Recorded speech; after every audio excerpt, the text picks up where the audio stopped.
ngayong Sabado.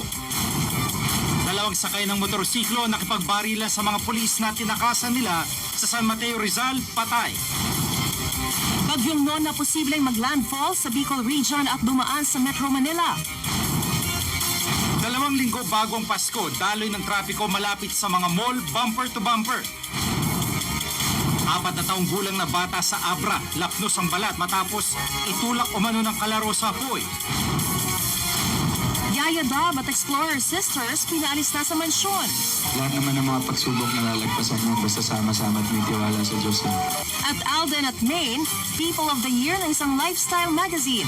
Pambansang Bay, Man of the Year din sa isa pang magazine. Yan po ang bagyong Nona na posibleng maglandfall sa Bicol Region sa Martes. Pumasok ng Philippine Air Responsibility ang bagyo kaninang madaling araw. Pagka-landfall sa Bicol, tatawid ito sa Luzon at kasama sa mga posibleng daanan ang Metro Manila. Abangan ang iba pang detalye maya-maya lamang.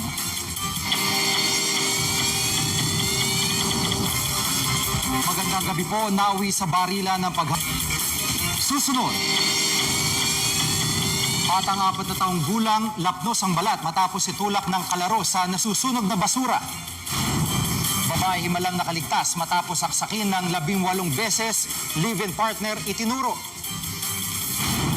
Sa Kalye Serye, lola ni Dora emosyonal na nag-alsa balutan mula sa mansyon.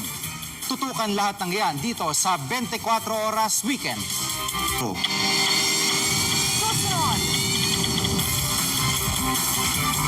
Silipin ang behind the scenes sa photo shoot ni Alden Richards bilang Man of the Year ng isang magazine.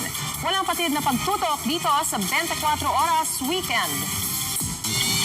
Salamat Katat. Yan po mga balitang ating tinutukan ngayong Sabado mula sa Tahanan ng Katotohanan. Ako si Gigo Manikan. Sa Kapuso, 13 araw na lang po. Pasko na. Sa ngalan ni P. Arcangel, Maris Umali po. Itong GMA, walang kinikilingan, walang pinoprotektahan. Walang kasinungalingan, serbisyong totoo lamang at dahil hindi natutulog ang balita, Tutok kami 24 oras.